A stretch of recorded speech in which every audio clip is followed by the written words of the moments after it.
Assalamualaikum warahmatullahi wabarakatuh. Selamat malam semuanya. Waalaikumsalam warahmatullahi wabarakatuh. Waalaikumsalam warahmatullahi wabarakatuh. Selamat malam, Ibu.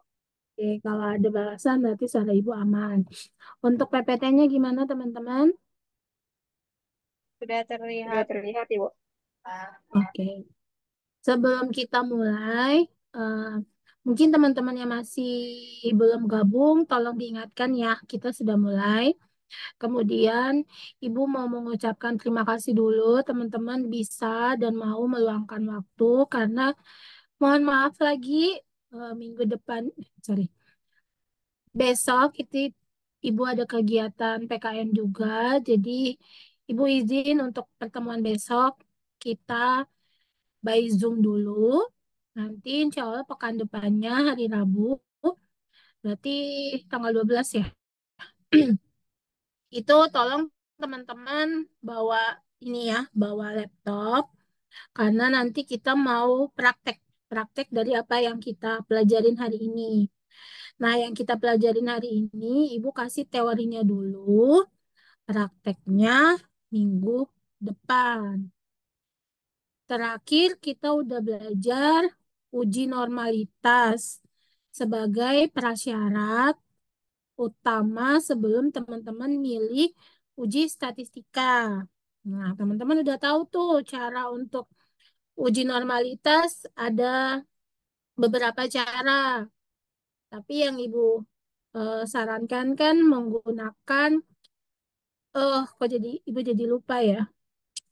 Uji Kolmogorov-Smirnov untuk menentukan data kalian normal atau bebas distribusinya. Nah, ketika data kalian berdistribusi normal, maka langkah yang kalian pilih atau uji statistika yang kalian pilih itu namanya uji parametrik. Alhamdulillah. Alhamdulillah. Maaf. Tapi ketika data kalian berdistribusi bebas, maka uji statistikanya adalah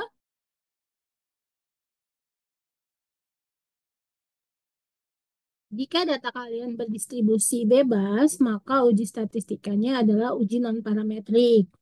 Nah, yang mau Ibu bahas pertama adalah uji parametrik dulu.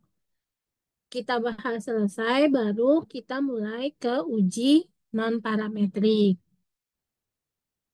Oke, nanti kalau ada pertanyaan langsung ditanyakan aja ya, nggak harus nunggu Ibu selesai presentasi baru bertanya. Nah, di sini teman-teman, kalau kalian lihat ada tabel yang eh, terdiri dari dua kolom. Yang sebelah kiri ini disebutnya parametric test dan di sebelah kanan disebutnya non-parametric test. Dia di sini tulisannya non-parametric equivalent, maksudnya ekuivalen dengan yang sebelah kiri. Jadi, eh, kalau kalian lihat pada baris pertama itu disebutnya pair, pair t-test. Pair itu kan bahasa Indonesianya berpasangan. Nah, untuk pair t-test ini adalah kalian gunakan ketika kalian ingin mencari perbedaan antara satu sampel tapi dia memiliki dua treatment. Contohnya pre-post gitu loh teman-teman. Jadi kelompoknya atau sampelnya itu kalian. Cuman sebelum belajar statistika, Ibu ngasih em, tes dulu nih ke kalian, tes pengetahuan sebelum belajar atau namanya pre-post. Habis itu kita belajar statistika. Nah, setelah kita belajar statistika, Ibu tes lagi kalian dengan soal yang sama. Nanti mau lihat ada nggak sih perbedaan sebelum dan sesudah belajar statistika. Kan sampelnya tetap kalian. Itulah yang dinamakan pair t-test. Jadi kalau kalian punya tujuannya ingin membandingkan ada tidaknya perbedaan dengan satu sampel, tapi dia sebelum dan sesudah, kalian punya dua kemungkinan nih, ada Perti test sama Wilcoxon. Bedanya apa, Bu? Bedanya adalah kalau Perti test ketika data kalian normal. Tapi kalau data kalian berdistribusi bebas, maka kalian pakainya Wilcoxon gitu ya. Sebentar.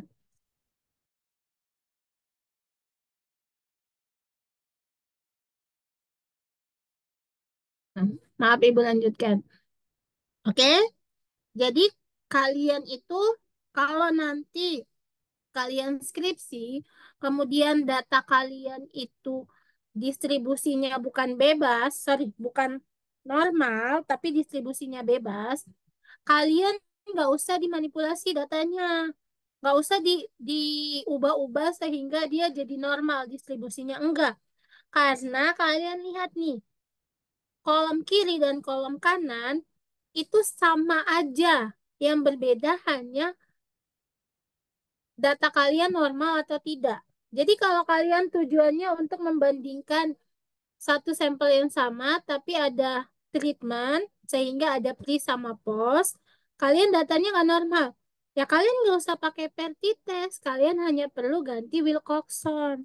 Apakah susah, Bu? Enggak. Kalau nanti kalian praktek, sebenarnya untuk mengerjakan tes-tes ini ya, nah, itu gampang. Nggak nyampe 10 menit selesai. Jadi sekali lagi Ibu tekankan ke kalian, ketika data kalian tidak normal, nggak usah dinormal-normalin, nggak usah diubah-ubah, nggak usah dimanipulasi, enggak. Karena nggak ngaruh juga ke kalian. Toh ibaratnya nih, kalian mau makan ikan, tapi ikannya ada yang digoreng, ada yang dibakar. Kan sama-sama ikan kan? Hanya caranya doang yang beda, tapi tetap nutrisinya sama-sama ikan gitu ya.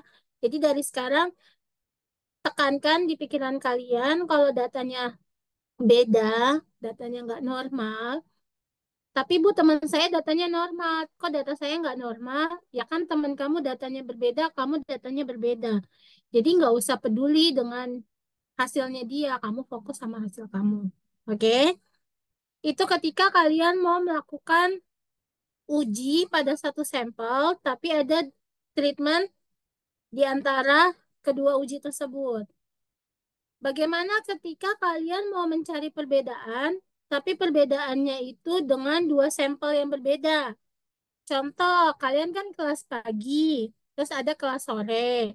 Ibu mau lihat nih, perbedaan nilai statistika kelas pagi sama kelas sore.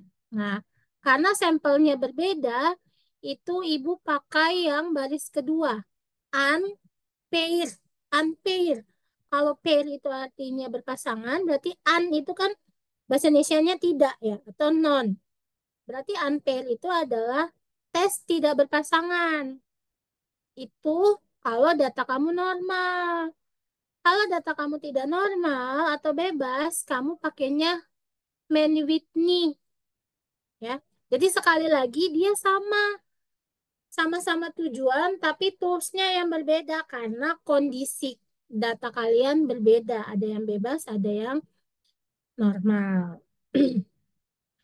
Terus gimana Bu kalau saya mau mencari hubungan? Nah, ketika kamu mau mencari hubungan, itu kamu bisa pakai Pearson correlation sama kamu bisa pakai Spearman correlation atau nama lainnya Spearman rule ya.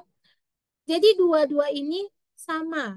Nah, senior kalian yang lagi ngerjain skripsi tahun ini, mereka itu kan skripsinya tentang hubungan semua.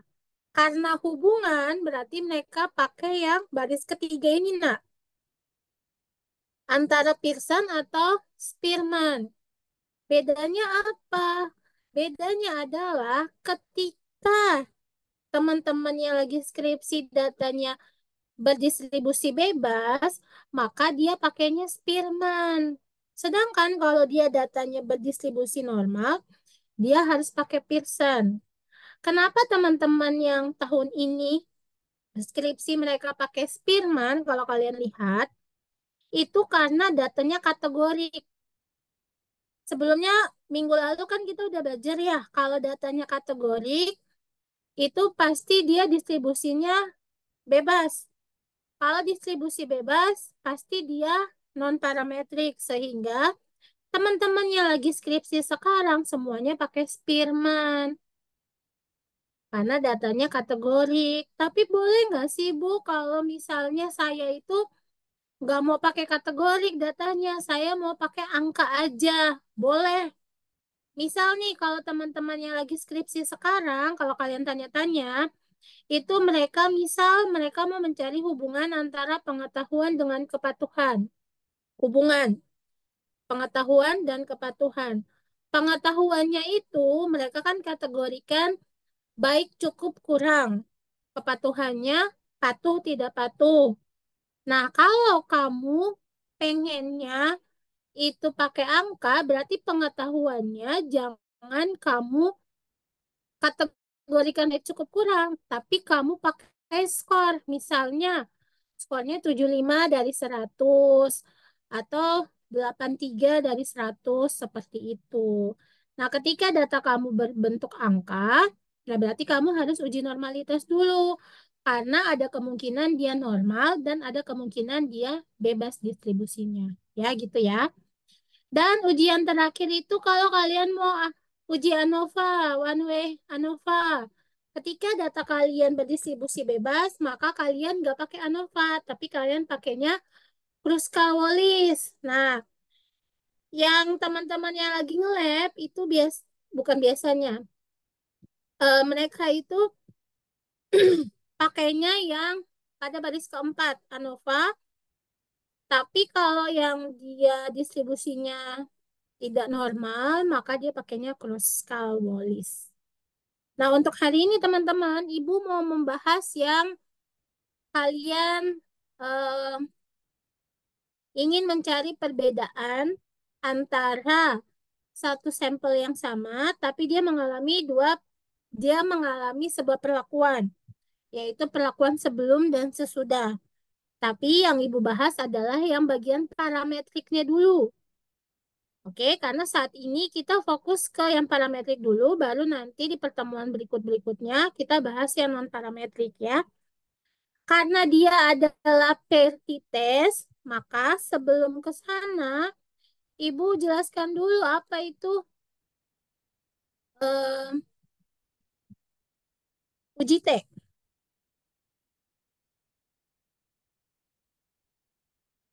Nah, Ibu langsung ke sini aja. Jadi, uji T ini adalah uji ketika kalian mau melihat perbedaan antara rata-rata dua sampel. Perbedaan rata-rata antara dua sampel. Di mana kalau kita melakukan uji T, baik yang berpasangan atau tidak berpasangan, itu kita punya kategori untuk menerima ataupun menolak hipotesis penelitian. Jadi ketika nilai signifikansi uji T kalian itu lebih besar dari 0,05, maka H0 diterima. H0 itu kan ada yang masih ingat nggak kalau H0 itu biasanya ada kata apa sih kalau H0? H0. Biasa tuh dia yang disebutin pertama H0. Ada kata apa di depannya kalau H0? Ayo, masih ingat nggak?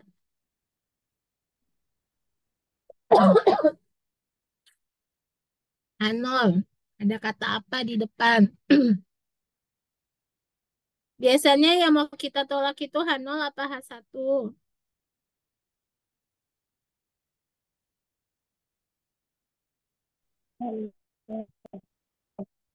Apa? H0 apa? Biasa ada kata apa di depan H0? Waduh, lupa semua nih. Kalau Apa? Hano tidak ada perbedaan, Heeh. tidak ada toleransi. Gimana Oke. sih?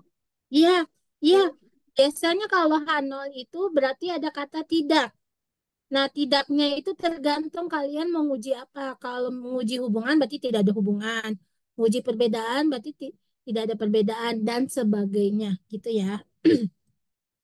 Karena kita mau membahas uji T itu kan melihat perbedaan. Perbedaan. Maka kalau kita ngomongin H0 jadinya tidak ada perbedaan. Sedangkan H1 ada perbedaan. Kriteria untuk pengujian hipotesis pada uji T. Jadi teman-teman sekali lagi uji T itu dia ada dua jenis ya. Berpasangan sama bebas. Nah, kalau nilai dari uji T-nya itu lebih besar 0,05, maka H0 diterima. Kalau H0 diterima artinya tidak ada perbedaan. Udah gitu aja.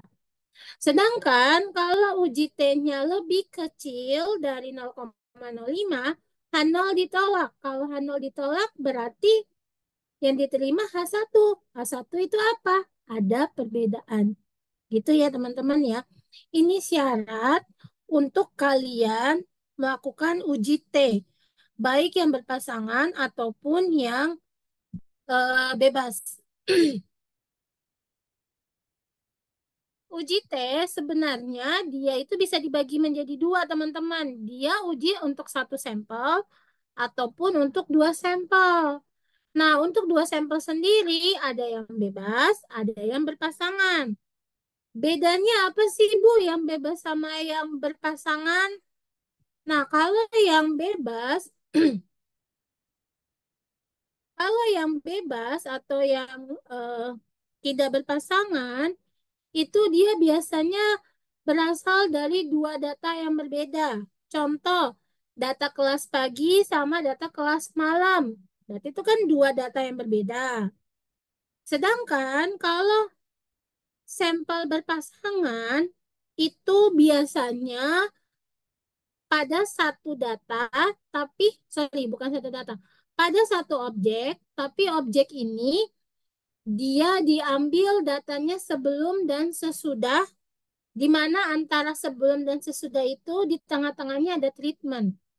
Kalau teman-teman yang biasa PKM atau yang pernah ikutan PKM, em, atau teman-teman pernah dikasih em, kuis sebelum belajar sama dosen, itu rata-rata dia berarti sampelnya berpasangan. Karena kalian diambil data kalian sebelum belajar atau sebelum penyuluhan, kemudian adanya proses belajar dan proses penyuluhan.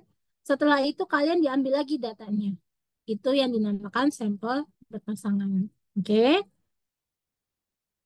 Contoh lagi nih, contoh kasus untuk data berpasangan. Nah, contoh kasus untuk data berpasangan adalah ketika kita mau melihat nih data pasien kalian sebelum dan sesudah mereka itu mengkonsumsi jus tomat. Karena katanya jus tomat itu bisa menurunkan kadar gula darah.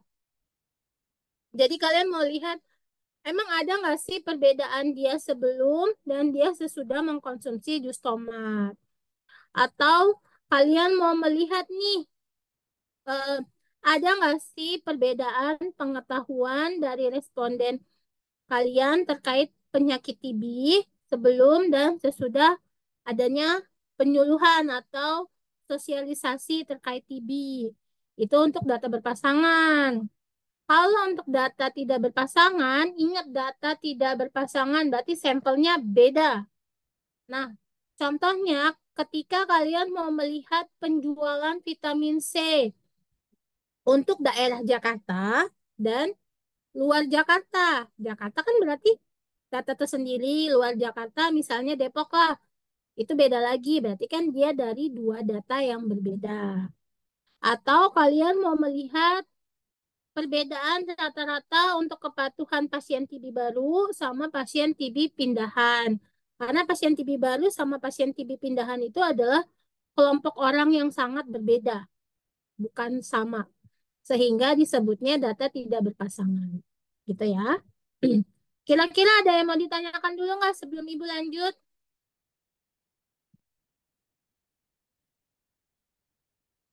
Masih aman? Berarti kalau masih aman Ibu lanjut dulu.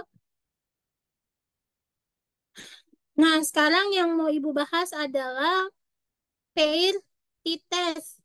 Pair berarti berpasangan. Jadi uji T sampel, dua sampel berpasangan.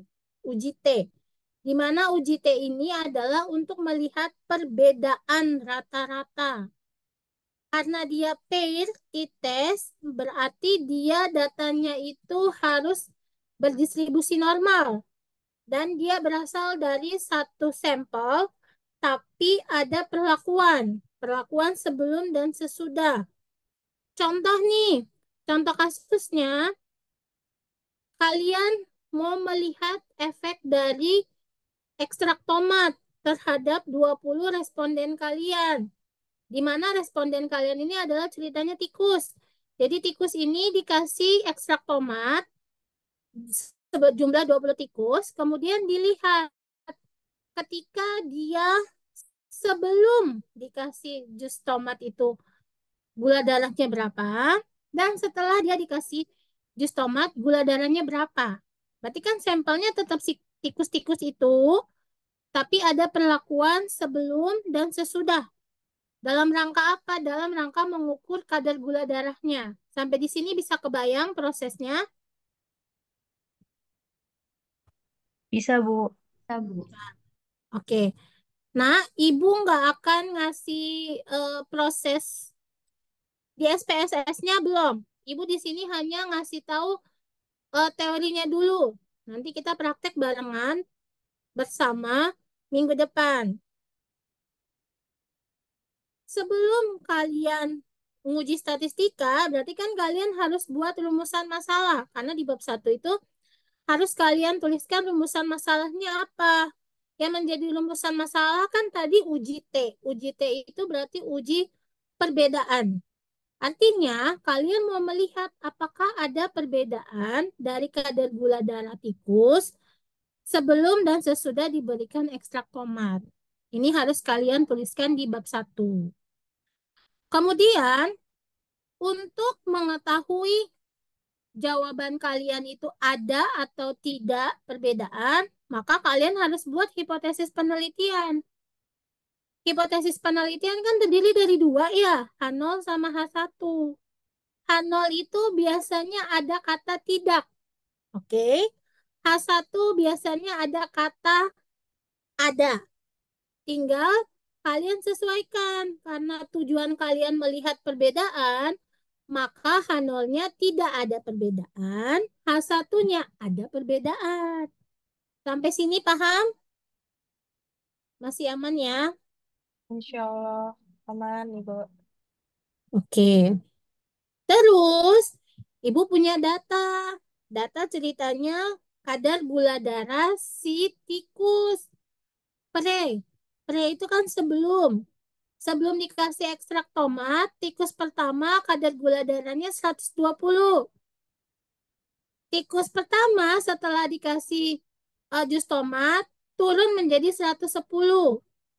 Tikus kedua sebelum dikasih ekstrak tomat 134.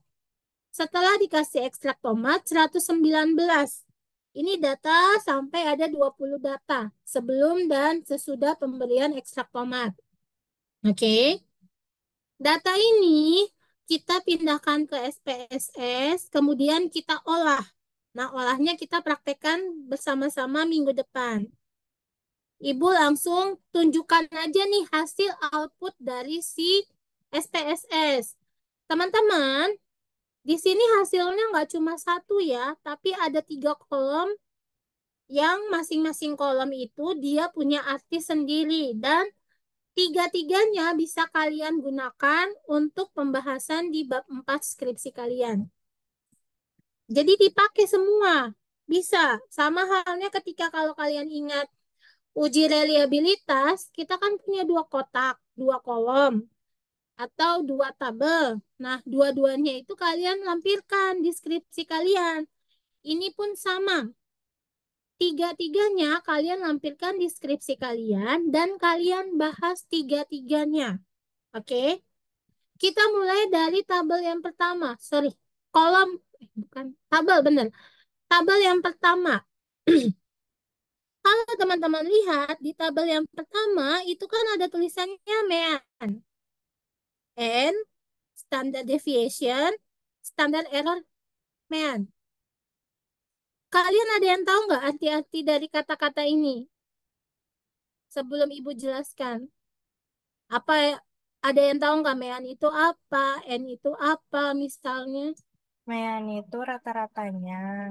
Ini itu kan Aha, jumlah datanya. betul. Betul, standar deviasi ya standar deviasi ketika kalian nyari kayak dulu waktu belajar statistika di jenjang sekolah tinggi, maksudnya di SMA atau SMK gitu. Itu kan kalian pernah nyari standar deviasi. Sama.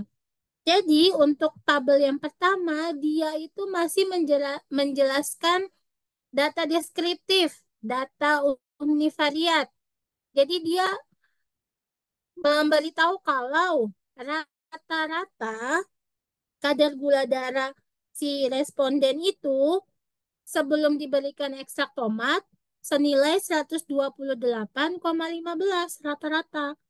Kalau kalian hitung rata-rata manual kan berarti 120 tambah 134 sampai dengan 129 tambah 120 tambah 129 kemudian dibagi 20 kan. Itu kalau kalian ngitung manual. Tapi karena di SPSS dia udah langsung otomatis mengeluarkan hasil. Kemudian ternyata rata-rata setelah diberikan ekstrak tomat dia turun menjadi 107,75. Nah, ini kalian boleh bahas di skripsi kalian di bab 4. Jadi nambah lagi nih pembahasan gitu. Aman ya? Selain itu kalian juga bisa bahas dari standar deviasinya. Oh, standar deviasinya untuk data sebelum pemberian ekstrak tomat itu 4,977. Setelah pemberian ekstrak tomat jadi 3,959 turun. Nah, untuk tabel yang pertama, kalian bisa menjelaskannya dari sisi rata-rata dan standar deviasinya. Hanya seperti itu. Walaupun hanya seperti itu kan kalian udah nambah 2 paragraf yang bisa jadi pembahasan untuk bab 4. Oke. Nah, yang kedua, tabel kedua, kalau teman-teman baca judulnya, itu pair sample correlation. Correlation itu bahasa Indonesianya apa sih? Ada yang tahu nggak? Correlation.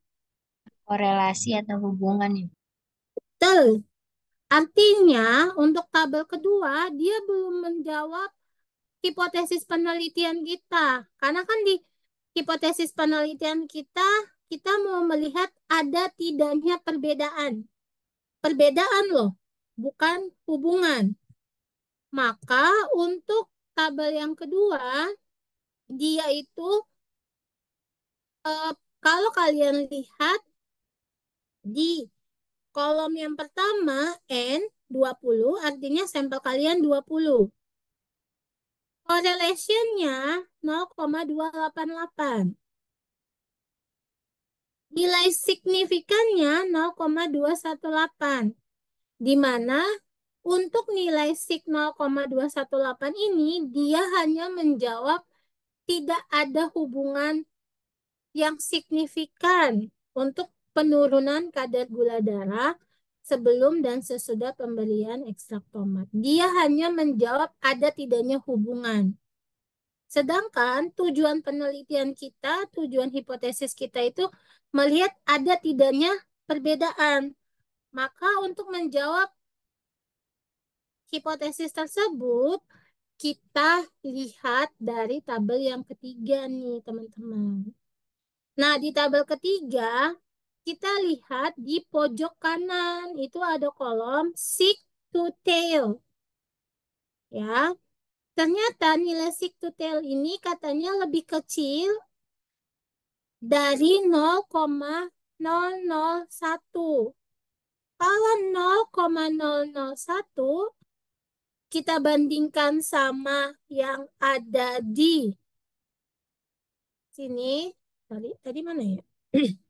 Di sini, maka itu adalah pada poin kedua, lebih kecil dari 0,05.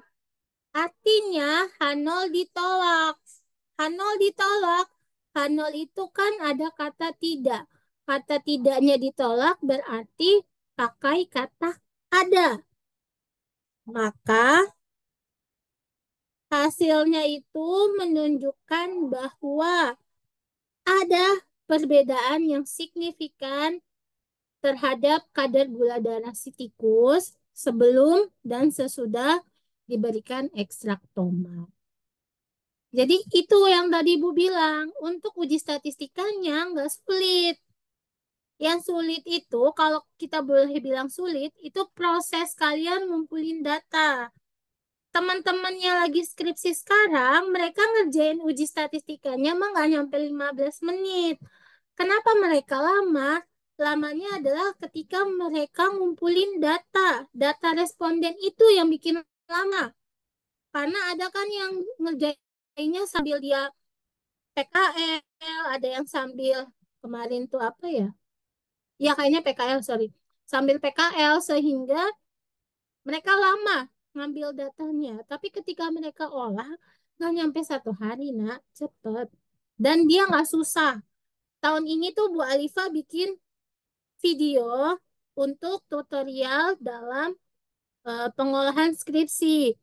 Dan rata-rata mahasiswa itu nonton videonya aja, terus dia ngikutin, dapet jawabannya. Makanya Ibu bilang, 15 menit juga udah selesai.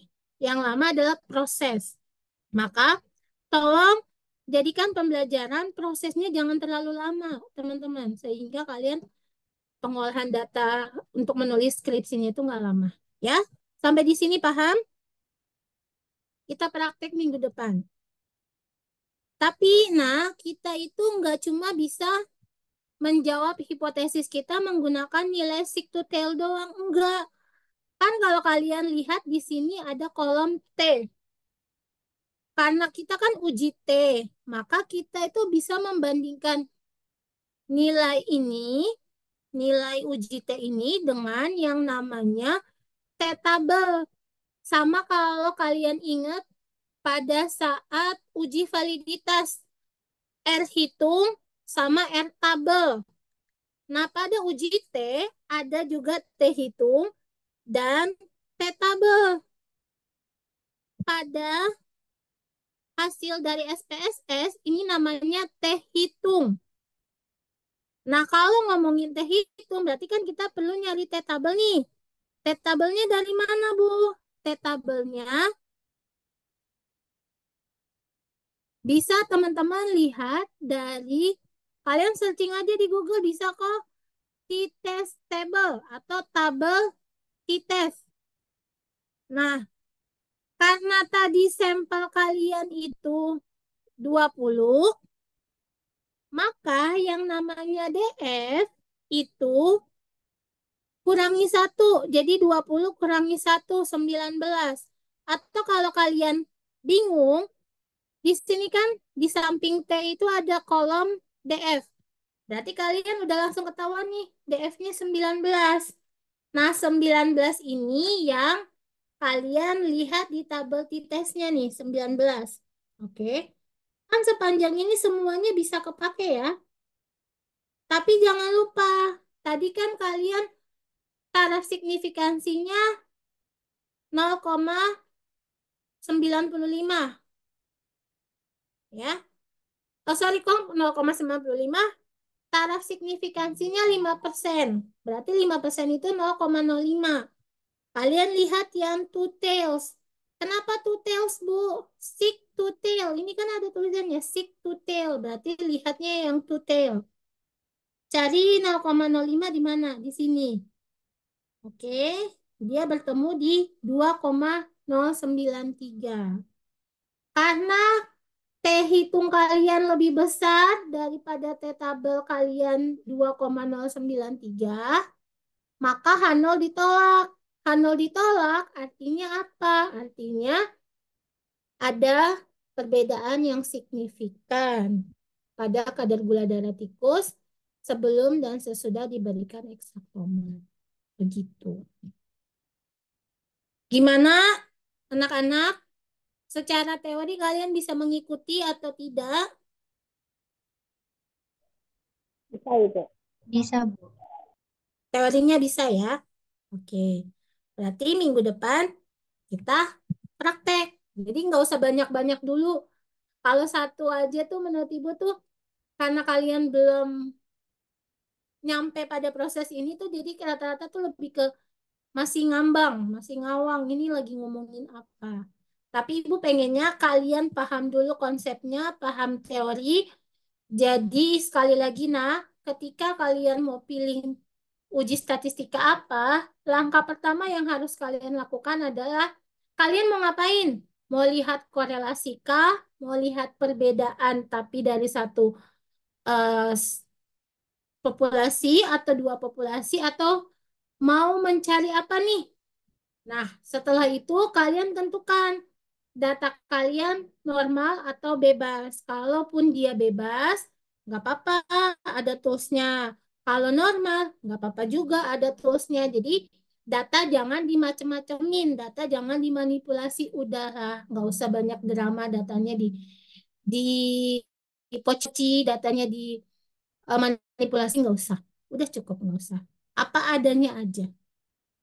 Atau apa adanya juga kalian bisa lulus, kenapa harus dimacem-macemin? Yang ada kalau kalian manipulasi data, kalian nggak lulus. Ya, teman-teman ya. Paham sampai di sini? Ada pertanyaan kah? Bagaimana? Ibu.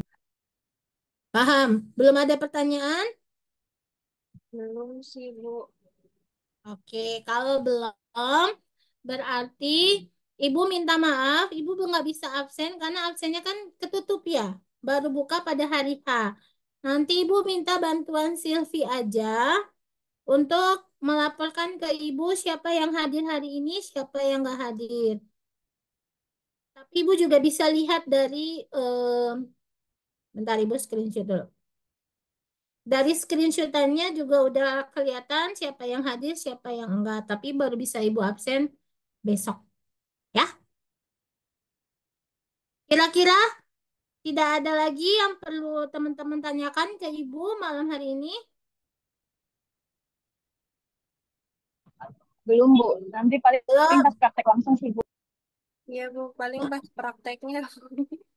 Oke, kalian masih punya 1 minggu lagi yang belum punya SPSS di laptopnya. Kejar Pak Robi, kejar Pak Rafiq, kejar Bu ini, kejar Pak Gilang. Minta tolong untuk dibantu karena Ibu tidak bisa membantu, jadi Ibu tidak bisa kalian kejar. Kalian bisanya ngejar Ibu pas praktek doang. Ibu agak gaptek kalau soal begini, ya.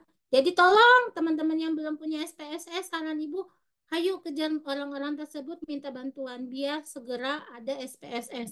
Karena nanti kalian makainya nggak sekarang doang. Besok kalian medlit semester depan kalian udah mulai ngerjain skripsi juga pasti perlu, ya. Begitu. Sekali lagi teman-teman, terima kasih kesediaannya kalian hari ini mau Zoom untuk menggantikan pelajaran kita besok. Insya Allah minggu depan kita offline lagi seperti biasa gitu ya. Terima kasih semuanya. Host, terima kasih. Ibu izin pamit. Selamat malam semuanya. Wassalamualaikum warahmatullahi wabarakatuh. Waalaikumsalam. Terima kasih, Bu. Ibu, Waalaikumsalam Sama-sama. warahmatullahi wabarakatuh. Terima kasih. Pamit.